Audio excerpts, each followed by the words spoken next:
Shift हुए, गुड़गांव, दिल्ली से गुड़गांव की तरफ जब शिफ्ट हुए, तो शिफ्ट होने पर गुड़गांव के जो गांव हुआ करते थे वो गांव अपने आप में सोना उगलने लगे, बल्कि हीरा उगलने लगे।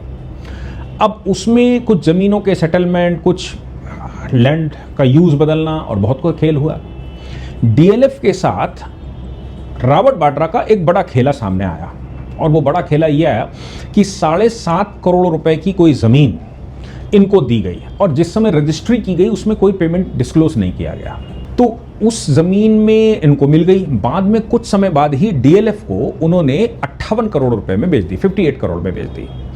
अब जब ज़मीन खरीदी गई थी या इनके नाम ट्रांसफ़र की गई थी, तब उस पर कोई अमाउंट नहीं लिखा, और बाद में वो करा गया, और जब पूछा गया तब 7.5 करोड़ बताया कि 7.5 करोड़ रुपए में खरीदी गई।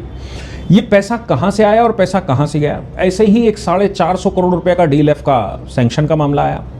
ईडी का आरोप ये है कि हरियाणा के अंदर जो इनकी कंपनियां हैं, इन्होंने इन्फ्लुएंस में, भूपेंद्र सिंह हुड्डा को इन्फ्लुएंस में लेकर ये ज़मीनों का खेल किया, और जो रिश्वत का पैसा होता था उसकी जगह ज़मीन ली।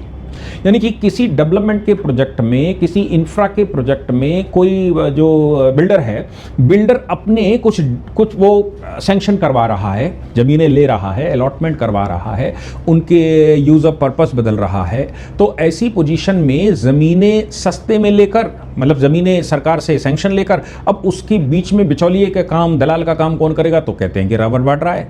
रॉबर्ट वाड्रा के माध्यम से डीएलएफ ने यह खेल खेला और ज़मीनें ले ली, और रॉबर्ट वाड्रा को ज़मीन दी पहले दान में किसी के माध्यम से, और फिर रॉबर्ट वाड्रा को पैसे दे दिए। यानी कि लीगली पैसा कहाँ से आया ये दिखाने की कोशिश की गई रॉबर्ट वाड्रा को कि भाई ये लीगल पैसा है, हमने ज़मीन बेची, उसका पैसा आया। अच्छा, 450 करोड़ रुपए की ज़मीनें बाद में बेची गई, और कुछ मामले ऐसे भी हैं जिन मामलों में सरकार ने पहले अधिग्रहण किया किसानों की ज़मीनों को।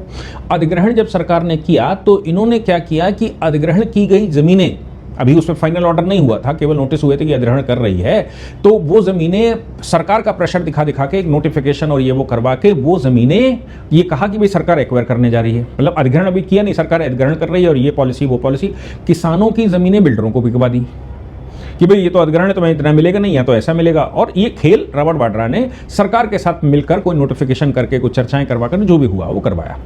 बाद में इन किसानों ने ज़मीनें कौड़ियों के दामों में बेच दी क्योंकि सरकार अधिग्रहण कर रही है।